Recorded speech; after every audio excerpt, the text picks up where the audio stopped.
for public and private sector clients in North America, Asia, South America, the Middle East, and Africa. Mr. Roy is the immediate past president of the Canadian Transportation Research Forum. Marc-Andre? Thank you very much. Well, good afternoon. Before we jump into the presentations and discussion, I just wanted to go through a couple administrative matters. We'll hear 3 presentations, and I'll introduce the speakers in just one moment. Following those presentations, and they'll each be about 10 or 12 minutes, we'll then have a questions and answers session. So we'll hold the Q&A session at the end after the 3 presentations. I did want to remind participants that all have an opportunity to raise questions, and you could do that in this webinar platform using the right-hand pane on your screen. So you could type your questions in directly there, and we'll go through a selection of those questions after the presentations. This webinar will be recorded, and it will be available on Connect Americas in a few days, so you could look for that. And you could also forward it to others if you find that the insights would be relevant to them. Next slide, please. So the overarching theme of the webinar session is perspectives on the global shipping crisis. And so to do that, we're going to really look at 3 very different perspectives, but all ideally filling in the full story of what's going on. Obviously, these are very challenging times. They're also very fluid times. And there's still a great deal of uncertainty as to what the future holds. So to cover through these 3 different perspectives, first covering big picture global trends in the shipping industry, Dr. Jean-Paul Rodrigue. Dr. Jean-Paul Rodrigue is a professor in the Department of Global Studies and Geography at Hofstra University. He has written extensively on maritime transportation systems and logistics, global supply chains, gateways, and transport corridors. He sits on the editorial boards of several journals, as well as on the advisory board of the U.S. Merchant Marine Academy at Kings Point. I've had the pleasure of working with Dr. Jean-Paul Rodrigue on several studies and know him to be very insightful. Following Jean-Paul's presentation, Rodolfo Sabonge will provide more of a regional perspective, specifically in relation to the Panama Canal and the Panama Canal expansion. So Rodolfo Sabonge is Vice President for Research, Graduate Studies, and Continuing Education at Panama's Maritime University. Until 2013, he was Executive Vice President for Planning and Business Development at the Panama Canal Authority itself. During his 28 years there, he was responsible for planning its transfer to Panama and for the demand and economic impact studies related to its expansion. And last, we'll have a very operational perspective from a shipping line.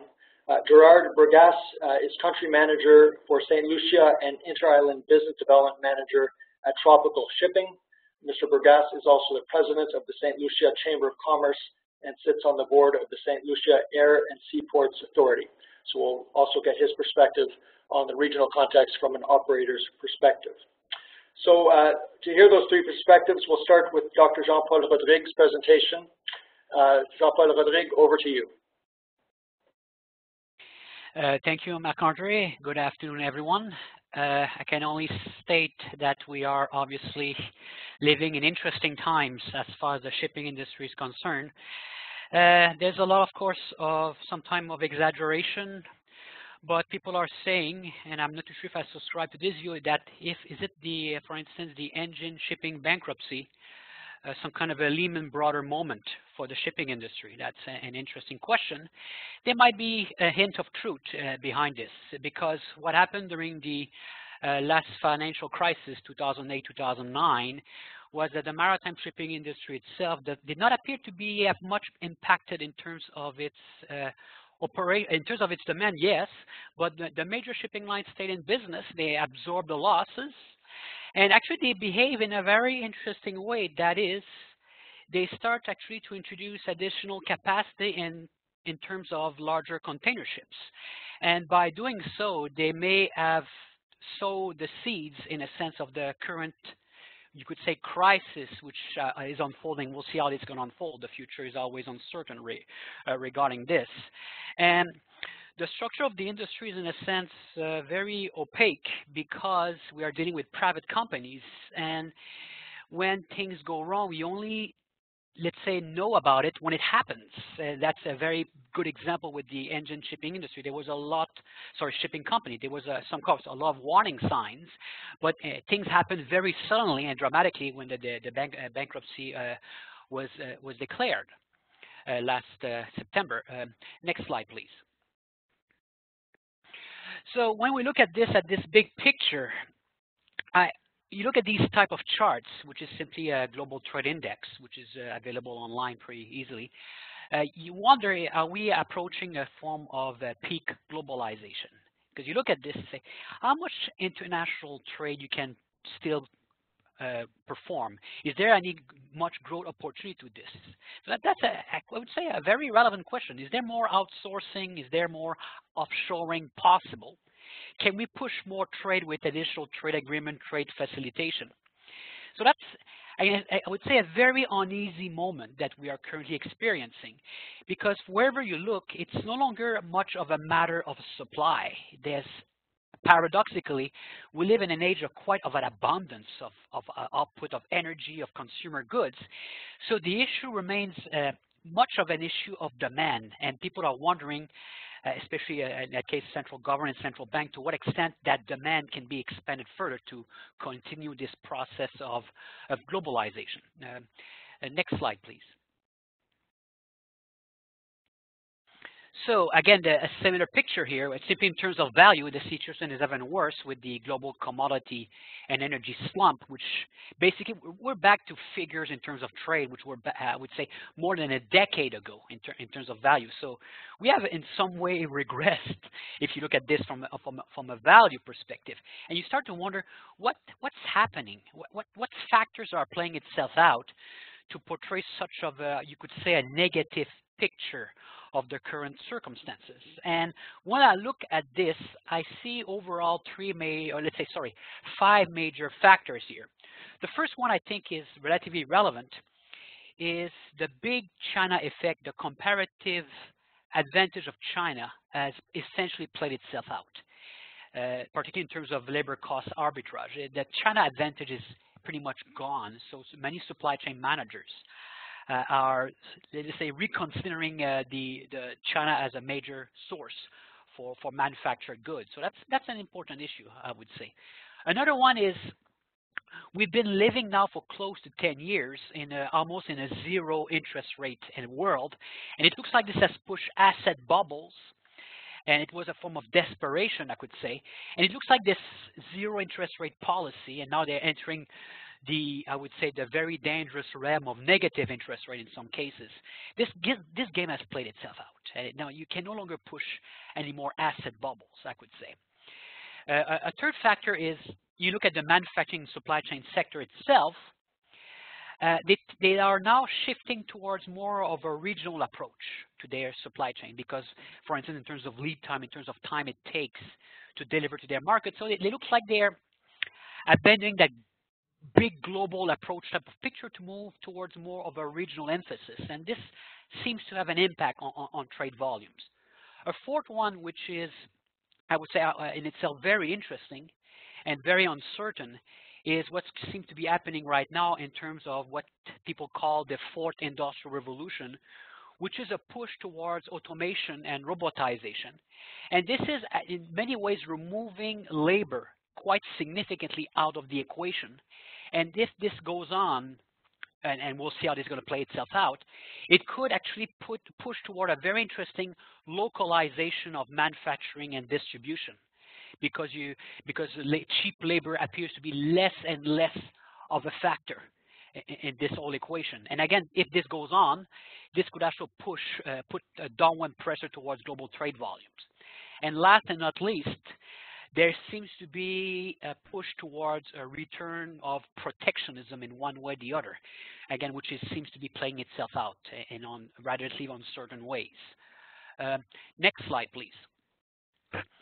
So I would say maritime shipping and containerization had I would say 30 years of good times behind it. As you can see on this figure, roughly from the 1960s up to the financial crisis of 2008, 2009, it was an industry which was characterized by, I would say, a no-brainer.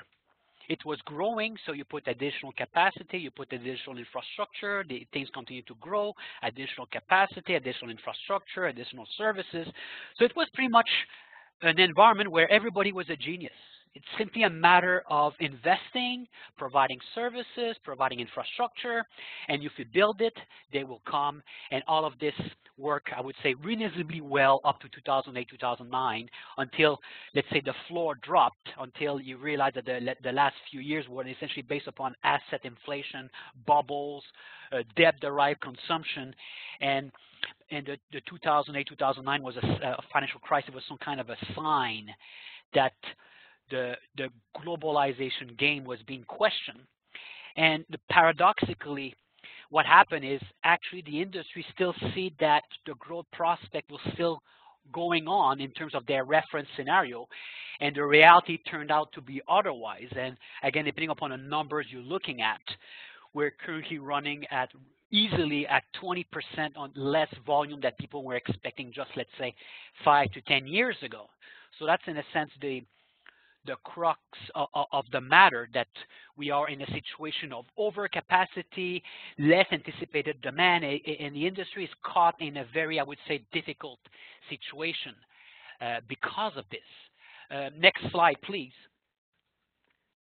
So again, the container throughput perspective is roughly exactly the same than the international trade volume figures. And again, it underlines, are we contemplating a peak globalization situation, a peak containerization, where whatever you do not see significant increases in terms of container volumes? And that's, I would say, my concern. And the shipping industry is actually experiencing for quite a long time a decline in rates, in which forces it to find ways to boost efficiency, and the boost of this efficiency has been the introduction of larger and larger container ships, which puts, again, pressures on ports and terminal operators to cope with this type of game without experiencing any significant growth in their volume. And that's, in a sense, the situation. The industry is some kind of a binder, because the issue is not supply, the issue becomes demand, and demand cannot be effectively, I would say, boosted, whatever you try to do. It does not seem in that, under the current circumstances, to materialize itself. Next slide, please.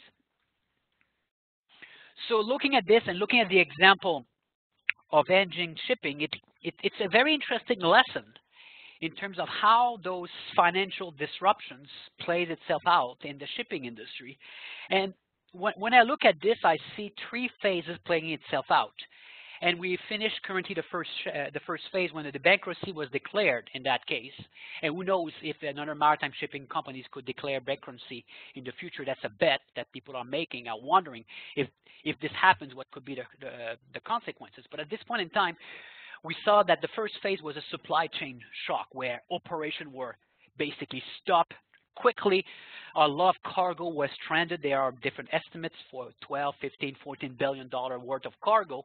And what happened under such circumstances, of course, cargo owners are desperate to find, okay, is there a way I can move my cargo to another shipping line? And the outcome of that was a spike in rates over specific routes, especially when it involved Korea and trans-Pacific services. You saw a very quick and sharp increase in rates.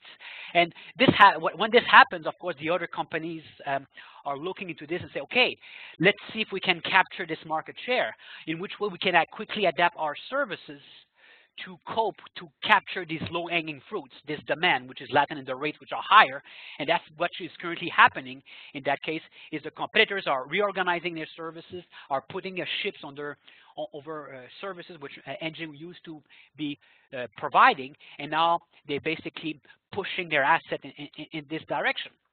And last and not least, and that's an interesting question, within a matter of a few months, what's going to happen when now when the assets that used to be owned by engine shipping are going to be purchased, either the terminals, or some of their terminal assets in terms of their stakes, and their shipping assets. And when these are purchased at discount rate, this capacity in many ways is going to be brought back into the system.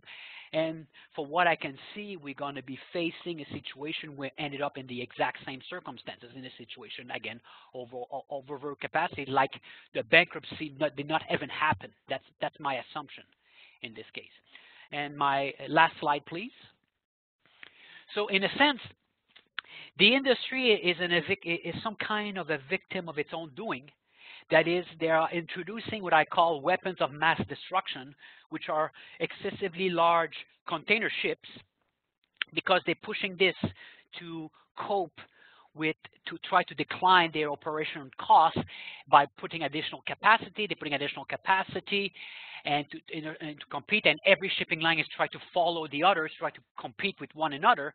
And when you apply that, you reach a very, I would say, uneasy situation where any introduction of additional capacity does not lead to any significant growth in the demand, and it forced the shipping industry to enter alliances, which in my opinion are a form of desperation.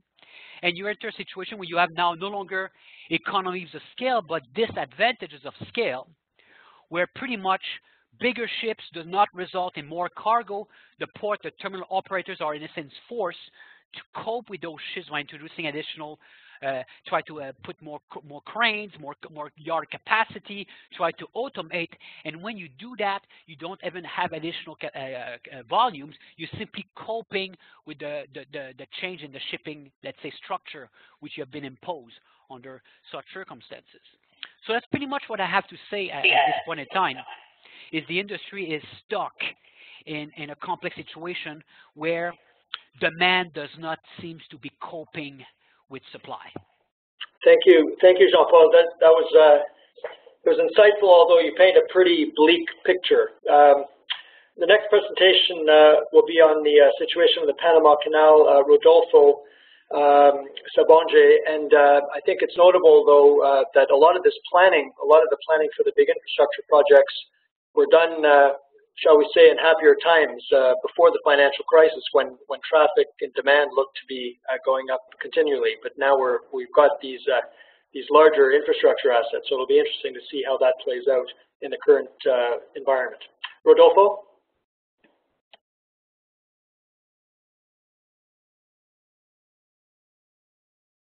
Okay. Hello? Can you hear me?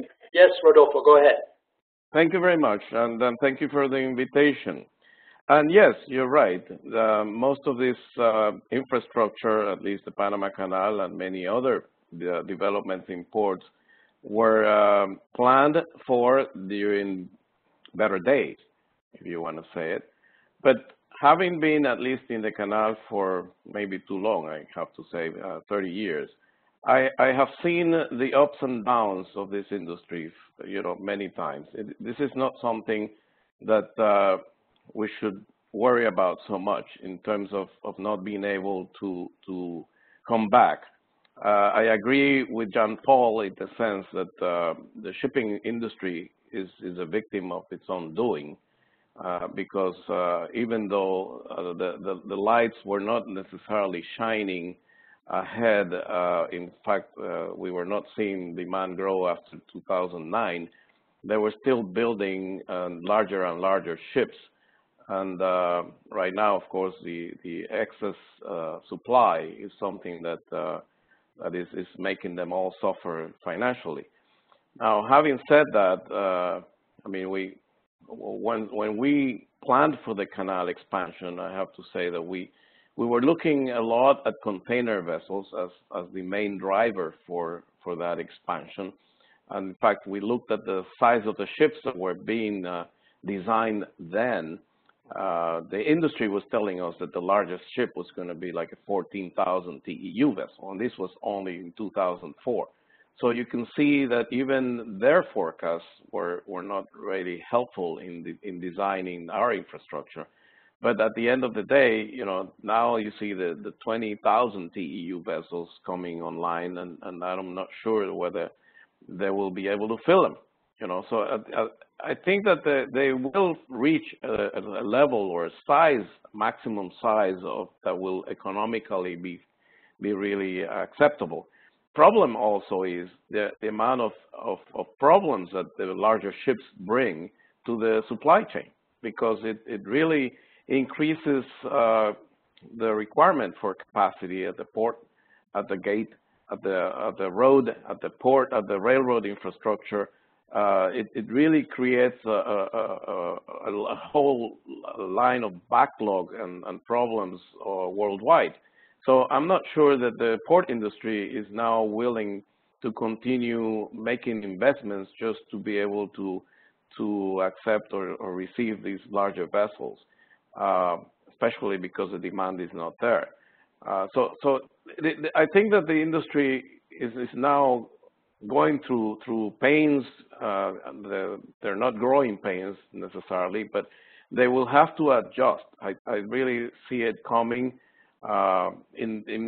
With regards to the Panama Canal, the good thing is that even though container traffic has fallen, or at least is not as it was going to be expected, there are other segments of the market that have been taking the container segment's place. One of them, of course, is LNG. LNG is a segment of the market that had not been planned for, because when we were planning for the expansion, the LNG was really not moving, trading as much as it is now, and as much as it will potentially flow in the next few years. Many of the reservations that are being made in the new canal are LNG and LPG ships. Most of them are all in the category of Neo-Panamax that would have not fit in the older canal.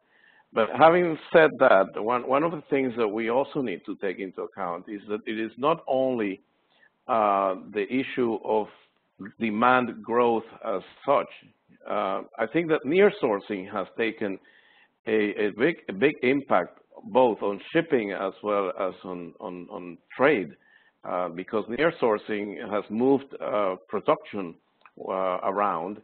And that, of course, has made the supply chain more volatile, because in the end, there are more sourcing from different places.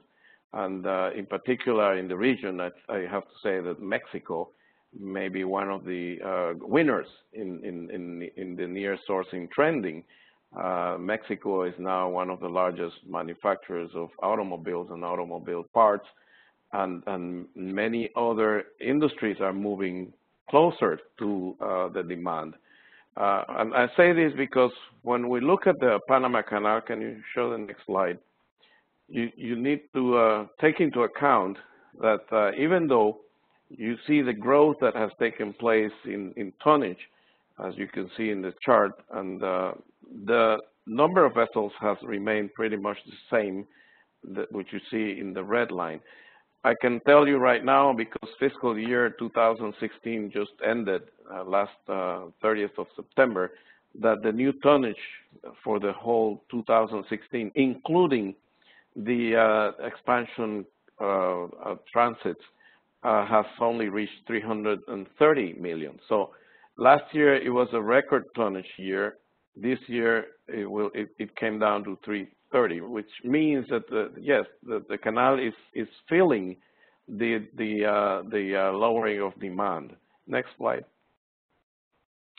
What you need to keep in order when you look at the Panama Canal and its impact is really that most of the cargo that comes through the canal is U.S. origin or destination, as you can see there. And when you look at China, China's second place is mostly related to United States cargo. So it is really a canal that serves mainly the U.S. and therefore is very dependent on U.S. economy. The U.S. economy has been growing slowly in the last few years. I think that Jean Paul showed the world economy. Well, if we look at the region and the countries that the canal serves and the countries that move most of the cargo, you can see Chile as one of the principal uses of the canal, but it is also very, very slow. And of course, other countries in Latin America are really feeling even as much as a recession as Brazil is. So we are really in a region that is really not growing that much. A lot of people talk about the world. Well, we need to understand that regionally, as far as the Americas are concerned, dealing with low price of commodities, many of these countries rely on the commodities prices.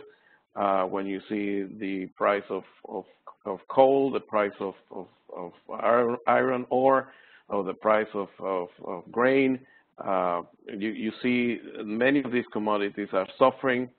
And in the moment when the price of oil is low, you will also find that ships, for instance, are not necessarily looking for shortcuts because they don't necessarily mean much savings. Savings are achieved in the shortcuts when the fuel and operating costs of the vessels are high. And having said that, a lot of talk about cargo coming via Suez going to the East Coast from the Southeast Asia or even from China. But when you look at the alternatives going either through the Cape of Good Hope or, it's also maybe as economical in many times to take the longer route because of the low cost of oil and as well as also the low demand. You don't have enough demand to fill the ship. So it doesn't really matter how long it takes. You put it through the longest route and this, as long as it will save money. So under these conditions, the canals are not necessarily the best alternatives. So the lower utilization of the canals are not necessarily tied to anything that has to do with the tolls that the canals charge. 2 years ago, the Suez Canal made a huge investment, $8 billion, to expand, to have a two-lane concept to increase capacity. But this is a time when capacity is not necessarily needed as far as making, capacity to increase the number of ships that can transit. A lot of people have seen that when the Panama Canal expansion was inaugurated, Suez Canal threw in a discount of up to 60% to bring down the cost of transit through Suez Canal. Well, it hasn't really had any impact. And the reason for that is because when you have such a low cost of oil, you can almost bring it down to zero. You can really give away the transit of a canal because the alternatives are also so economical in the moment when there is such a low demand. These are some of the economics that are taking place in the transits of canals. I don't think that Panama or Suez need to worry in the long term because I really think that in the long term what you will see is a demand going back again. And the price of oil is also being set right now that in the next couple or 3 years, eventually is going to go back again. So you see some also increases, for instance, that are forecast in interest rates. When you have all these increases in these indicators, what you see is that then again you will see the need to use the canals as a way to reduce cost. In the case of grain, for instance, it's the other way around.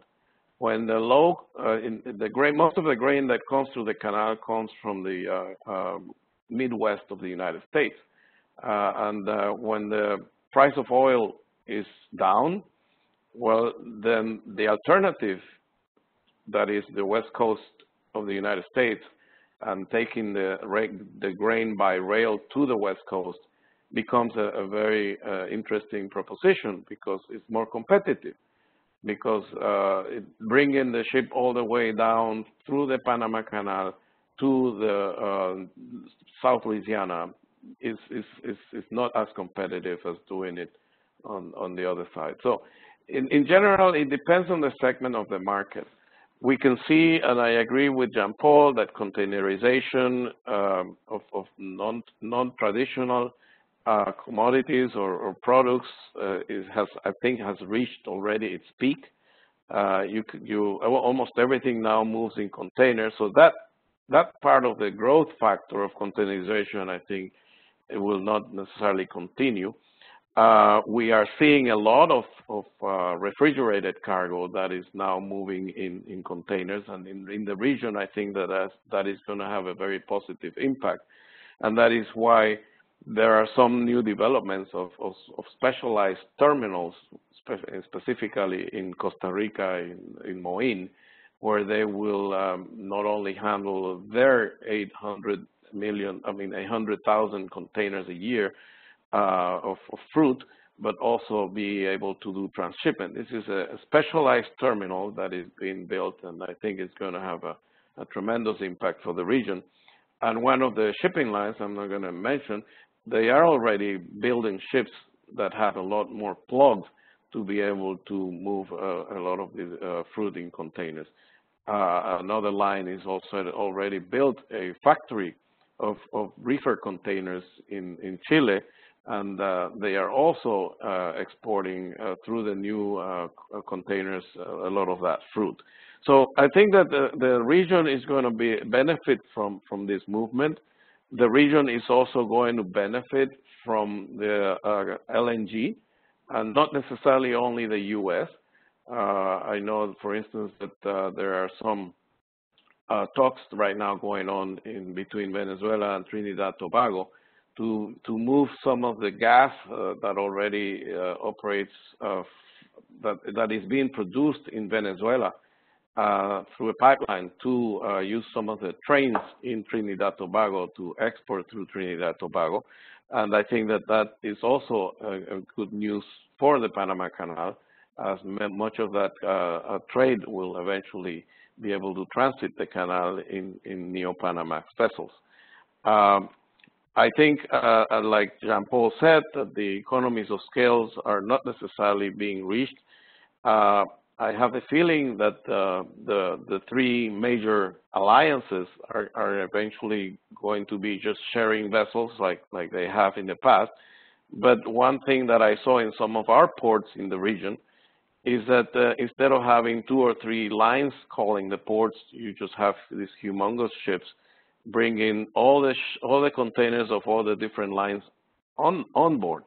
So that means that the shipping lines and the alliances are also interested in having control or having some way to control the terminals. This is something that we have already seen as a trend in Latin America. The global terminal operators have been moving in and buying local terminals and either taking over some of the others. And what you see right now is a huge movement towards global terminal operators taking over the Latin American principal terminals. And that is something that I think is going to be able to develop the investment that is needed, because in many of these countries, they may not have enough trade, or they may not have enough investment capability, so it may have to come from one of these global operators that are taking over. In that way, you have seen PSA making moves, and you have seen APM terminals making moves in much of the Latin America, Hutchison, of course, SSA. But one important player that could come into, could make a change is Cuba. And I want to reiterate Cuba, because even right now as we speak, they are trying to develop new laws and changing some of the rules of the game, even though they have not lifted the embargo. Going back to the issue of near sourcing, I don't think there is any nearer to the United States than Cuba. So we need to consider Cuba as a potential game changer for the region in terms of developing manufacturing, logistics, and many other services. And that essentially could also impact the way that the transshipment takes place in the region. Because when you have such a large country in terms of territory and maybe with a lot of educated population right next to the United States, this is like the ideal near sourcing location. When that happens, of course, the trade patterns could certainly change because you will have then cargo coming in and out of Cuba. Now, when is this going to happen? Of course, a lot of that will depend on the United States and the elections. So yes, it is a very uncertain scenario, and that is why I encourage a lot of the players to start doing scenario planning. It's one of the areas that I think that forecasting is really not helping. Forecasting has shown its weaknesses in periods of so many changes and uncertainty. So right now, scenario planning becomes more of the type of foresight analysis that need to be done in order to prepare for any possible scenarios. I think that uncertainty is really the name of the game right now, and in uncertain times, one needs to make sure that you play a very prudent, make prudent decisions. Next slide. Okay, when I said that the U.S. is the main beneficiary of the Panama Canal, and again, we need to focus on who are the terminals that benefit from the Panama Canal. The terminals that benefit are in this slide. You can see 13% of the cargo that transits the canal in terms of container go to New York, New Jersey, 10% to Norfolk, 18% to Charleston, 30% to Savannah, and 23% in Miami, and 21% in Houston. In reality, main players that we serve in the Caribbean is actually only Jamaica, Kingston, and also the Dominican Republic. Most of the cargo that transits the canal or is fed to or from the Panama goes to the Caribbean, but mainly to the Latin American Northeast coast, and as well as the, like I mentioned, Jamaica and the Dominican Republic. I don't know if you have any questions or comments. Thanks, Rodolfo. We'll keep the questions to the end, but I think this has been a really, really great summary.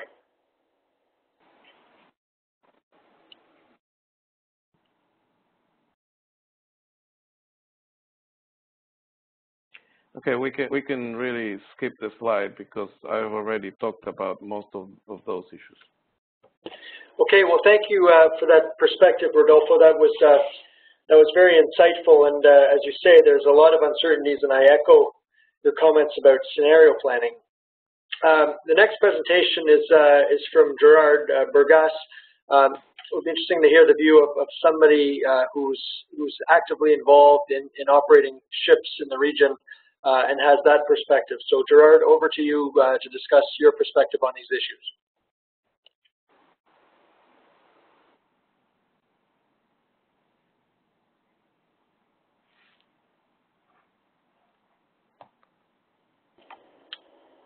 Gerard?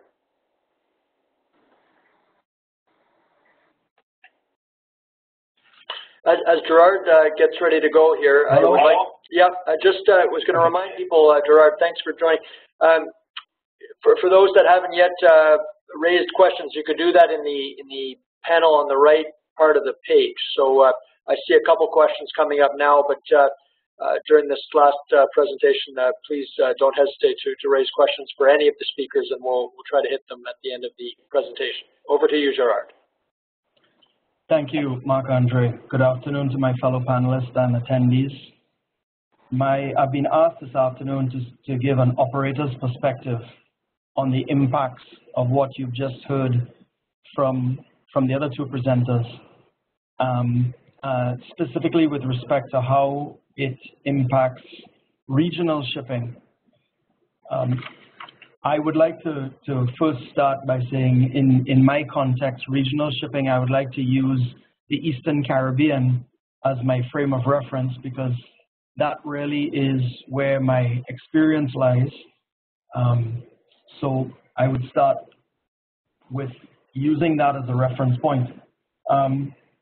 You've heard a lot from the other two presenters on the global trends, the bigger ships, the overcapacity, the alliances, the expanded Panama Canal, and what likely impact that will have on global shipping. The likely impact of some of those factors on the regional shipping in the Caribbean will be a consolidation of the transshipment hubs. I think Rodolfo said it most aptly when he said there are problems in the supply chain with the bigger ships because it puts pressure on those terminals, and many of the existing ports in the Caribbean simply will not be able to handle those bigger ships because they are unable to make the investment to upgrade to handle the bigger ships. So the result will be a consolidation of transshipment hubs to a few large transshipment hubs in the region. I think Rodolfo again was bang on, and from my perspective, I would see Jamaica and the Dominican Republic being the big winners here, and possibly Freeport, Bahamas in that game. With the increase, the consolidation of the transshipment hubs, what this will likely do in the Caribbean is increase the amount of transshipment activity. And what I mean by that is not the amount of cargo that is flowing through to the Caribbean region, but increase the number of transshipment stops that will be required to get a piece of cargo from origin to destination in one of the smaller ports in the Caribbean. And that speaks to extended transit times and increased costs. With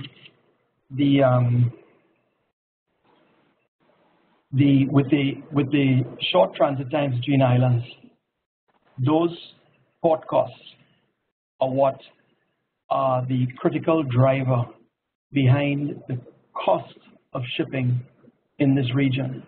And if you increase the number of stops that you have in your transit between origin and destination, you're just adding costs into the mix, which means that a destination at the end of one of those strings, a smaller island, is experiencing, in effect, an increase in their costs. One important thing to remember is that a lot of the islands in the Caribbean, they don't export much. So most of them are importing all their cargo. And with increased transshipment, the cost for these islands goes up and the cost of living increases. And what is happening, you've heard about the overcapacity on the global scene. Well, on the regional scene, there's also overcapacity. And that overcapacity has led to rate erosion. So the operators in the region are seeing the rates for moving cargo from origin to destination as feeders under tremendous pressure. And that has impacted profitability of the carriers in the region. So when we look at that dynamic, the increase in transshipment activity, the increase in costs, and the rate erosion, and the reduction in profitability of carriers, we come back to the question of this webinar, staying afloat. how do the feeder lines, the smaller carriers in the Caribbean, address that? What is their strategy going forward? And as I said before, the largest piece of this cost is with respect to the ports that we all call to service the cargo, and that would provide the biggest opportunity for carriers to improve their profitability if the efficiency and the costs of using ports in the Caribbean could somehow be brought down. The efficiency improves and the costs of the ports in the Caribbean. And I'll give you an example. In St. Lucia, for example, the average cost of handling 1 TEU of cargo is $480 US at the port, and that doesn't include other transaction charges associated with the movement of the cargo. So generally speaking, the Caribbean region is defined by very high cost ports. So I would say the strategy for carriers in the islands would be to lobby collectively the governments to implement port community system, single window type systems, like the one that has just recently gone online in Kingston, Jamaica. Those types of systems will improve accountability, transparency, and the efficiency of cargo movement. The other thing would be the privatization of port operators. And that's a big one because most of the ports in the Eastern Caribbean are publicly owned. And so the one example I can give of a private port or success story is in Arawak Key in Nassau in the Bahamas.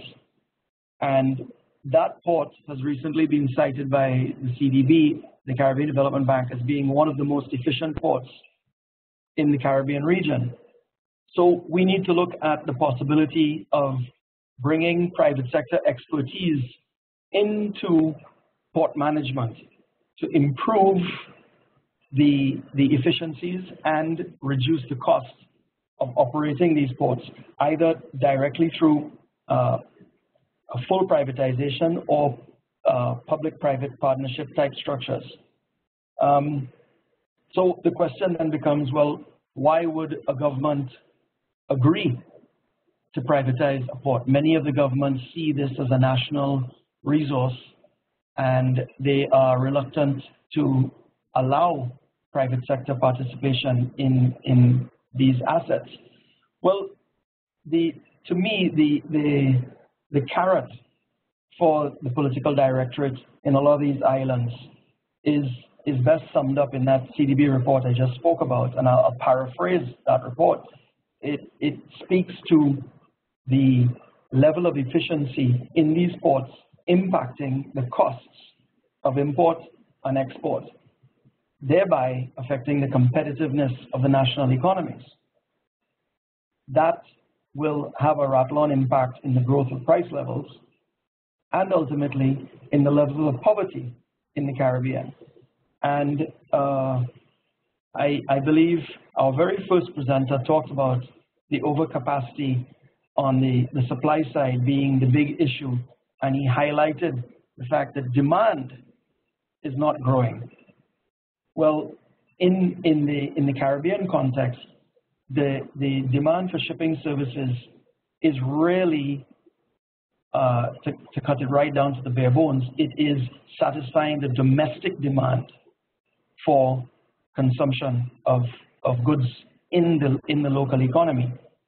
So that if you can reduce the costs and create a more competitive economy, then you start opening the door to increased foreign direct investment in those islands as investors see the benefits of dealing with governments and countries in the region that are efficient and transparent and accountable.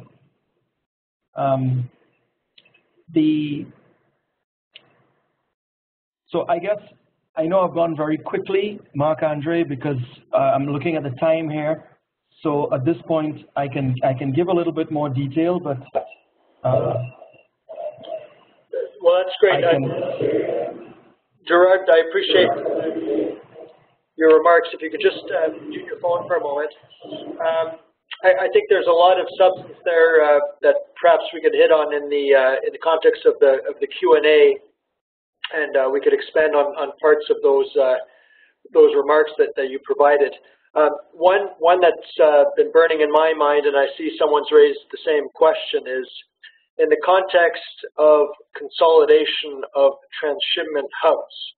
You noted that there were likely to be some winners, Jamaica, Dominican Republic, and perhaps Freeport, perhaps among others. How are the other ports in the region that are perhaps being overlooked as transshipment hubs or losing that status going to react, or how have they been reacting, and what does that mean both for carriers and for shippers? I think that's an excellent question. As I mentioned, the consolidation of these transshipment hubs will likely lead to increased transshipment activity, which means there's going to be those first-tier transshipment hubs that are going to be handling relay transshipment, like Kingston and the Dominican Republic and Freeport, and that relay transshipment could be through the canal up to the east coast of the United States. But there will also be transshipment of cargo, hub and spoke type transshipment. Those big ports, it is unlikely that there will be direct connectivity from one of those large transshipment ports to a small port in the Caribbean, like Dominica, for example. So the cargo that is ultimately destined for a port like Dominica would likely have to be transshipped in another port before it gets to Dominica. And that is where those other ports would have an opportunity to play. It's sort of a second-tier transshipment arena. I don't know if that answers the question. It does. So they become, the smaller ports would in effect become spokes and have to live with being a spoke rather than a hub. Well, I don't think they would be able to play as a major transshipment hub for global cargo that Rodolfo had spoken about coming through the Panama Canal. They would be smaller regional transshipment hubs that may handle cargo from the east coast of South America or the north coast of South America and through the Caribbean region. So there would be a second tier sort of level, not a first tier. Right. Okay. Thank you, Gerard. There's a question pertaining to slide 14. Perhaps we could back up to slide 14. The question is, which Caribbean ports serving U.S. ports would most benefit from an expanded Panama Canal? Perhaps put differently, in the context of transshipment hubs in the Caribbean, how far would the reach be on the U.S. East Coast? Okay, I agree with Gerard in that Freeport could be the one, and that's why I mentioned the potential of Cuba, depending, of course, on the lifting of the embargo. I already saw a terminal being developed by China Engineering and Harbor close to Santiago. Of course, we all know about Mariel. And of course, Kingston, because I really think that Kingston is in the central location for all the shipping trades going to the U.S. But I don't see Kingston as a place to transship to the U.S. I think that is more of a place to transship to the Caribbean and also to the Latin America. Now I agree that there will be primary hubs and secondary hubs. You call them hub and spoke. Well, in both, that is also going to happen in the west coast of Latin America. Now, I think that we need to be creative in the sense that it is secondary hubs. That there needs to be a better use of technology. Because I have been looking, for instance, at other systems that are taking place in other places similar, where you have a lot of islands. And concepts, for instance, that you see right now, like an Uber type. I mean, Uber is a service that has been evolving inland, of course, for instead of a taxi. But what you really have is to put together the demand and supply side through the use of technology in that area. And I really think that could eventually become a very efficient and effective service. But it would have to come from a totally new way of looking at things. I'm just throwing this as an idea, but because I have been looking at the short sea shipping alternative and seeing how that could play out. Of course, short sea shipping is something that needs to be also subsidized to a certain extent in many countries, depending, of course, on the amount of cargo that there is. If you want to attract the shipping lines to be able to provide the service as a feeder, or being able to be on a specific itinerary, because sometimes there isn't enough cargo to be on the itinerary. So what I really think is that, yes, the bigger ships are going to stay in the bigger hubs, mainly because they need a lot more cargo to be able to function in those hubs. The bigger the vessel, the less calls it can make. And that is an economic fact. And they will need to be able to bring and get cargo to those hubs, and then the smaller vessels should then take them from there elsewhere. But like I said, the dispersion of the islands in the Caribbean, it is a challenge. It has always been a challenge because of the distances and the low demand, or the low exports and imports that are there. So something using technology, I think, needs to be implemented, taking into account.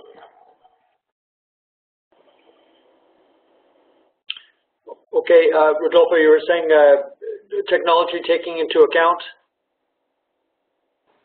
Taking into account, of course, the distances, and of course the demand that exists from each of these islands, and using a secondary hub within them. I think that is something that is going to have to be determined. Where is the secondary hub?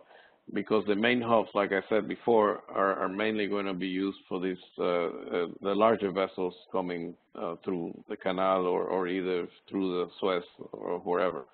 Okay, thank you. I've got a short, pointed question for Gerard and Rodolfo, and after that I've got a bigger picture question for Jean-Paul. The short, pointed question is: with all these secondary hubs or secondary transshipment points, is what's likely to be the impact on total landed cost of goods for shippers in those regions, particularly in the smaller jurisdictions? If I could jump in, Marc-Andre, I think that's an extremely good question, because that in effect is what the point I was trying to bring across.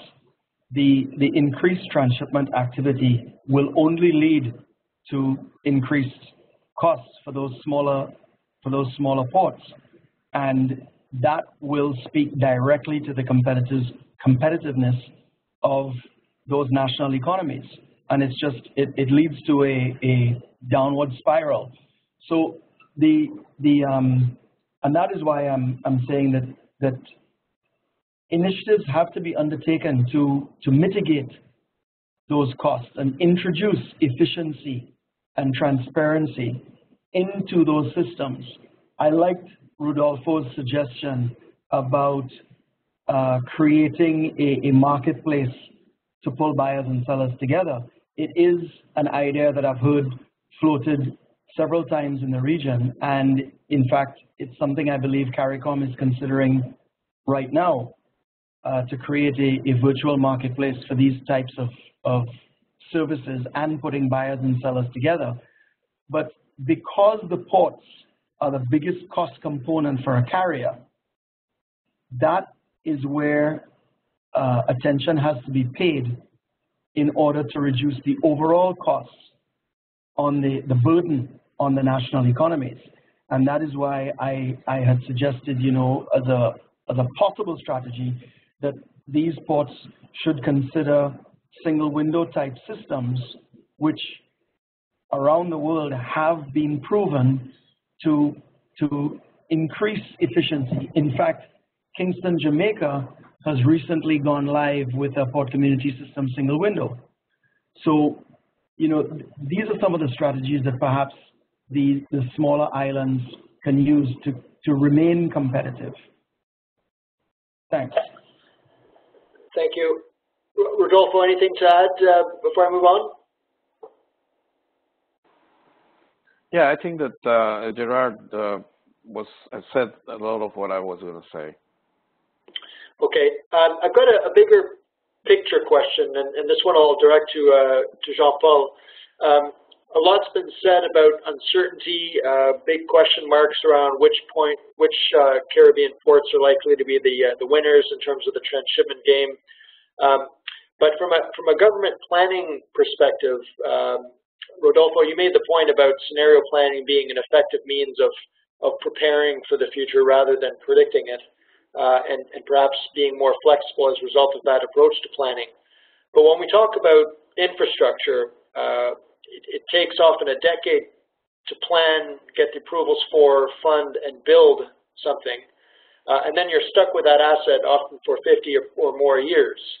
So it becomes much more difficult to be reactive in a scenario context, given uncertainty when you're talking about making decisions related to big infrastructure. Jean-Paul, could you perhaps talk about your perspective on how a policymaker, planner, infrastructure investor makes those kind of long-term calls in a context where there's so much uncertainty today?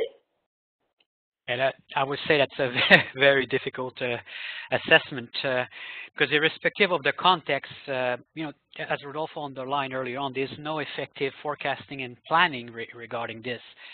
So you have to build some form of, I would say, scenario and work in a stepwise fashion. And if you build those infrastructure in a very, I would say, sudden way, obviously you build it in a context which may change in the future.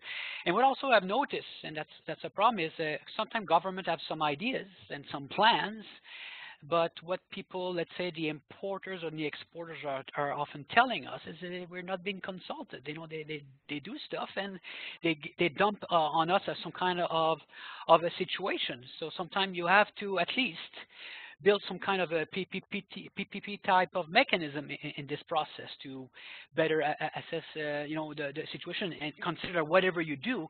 Of course, the situation will eventually change. So in a way, that's the best I can do under such circumstances, because wherever you look, a central form of planning are, I would say, an embarrassing failure. Because you can never anticipate these type of development. And what also I've noticed is obviously, you talk about infrastructure, you talk about concessions, but what I've noticed in the Caribbean, I was shocked when I did some field work last week about that, is there seems to be some kind of a return towards trying to tax and put duties on some trade because you have nothing else to tax. And the more you do something like that for revenue generation, the more you, in a sense, you undermine and increase the costs. So it's also that type of situation that impose a higher cost in the Caribbean. Can I add something? Yes, please do. Interestingly enough, when we went about planning for the expansion of the canal, we did scenario planning. We had 4 different scenarios. And under the 4 scenarios, we strategized the expansion. It fit in all of them. So in essence, what you do when you do scenario planning is you look at what strategy can fit them all. And that is something that I advise, because we did it, and it worked. And it worked because we had one scenario where we had newer energy sources. We just couldn't, in those days, attach it to LNG because the U.S. didn't have the fracking and all the other things that they have been doing to produce LNG. But it was a scenario that played out. And all I'm saying is that, you know, under these uncertainties, scenario planning is something that you can do, especially now when you have all this other technology. The technology is something that really sometimes in the shipping industry is not used enough. I mean, it has been a very conservative, traditional industry, and you know, looking at it overall, maritime technology is being used everywhere you go, but the maritime industry is still lagging behind. And I think that we really need to start looking at alternatives to improve the efficiencies both at port, logistics, supply chain, using the technology and the scenario. Thank you, Rodolfo. We've got about 3 or 4 minutes left before we wrap up. So if you have any final questions, please raise them now. We'll try to get to those as time allows. There is one question from the participants, from the audience. I'll put it out to all the presenters. The question is the characteristics of the workforce, particularly in smaller Caribbean islands and in places like Jamaica. How does that impact investment and growth in not just activities that generate goods movement, but also in terms of the terminals themselves?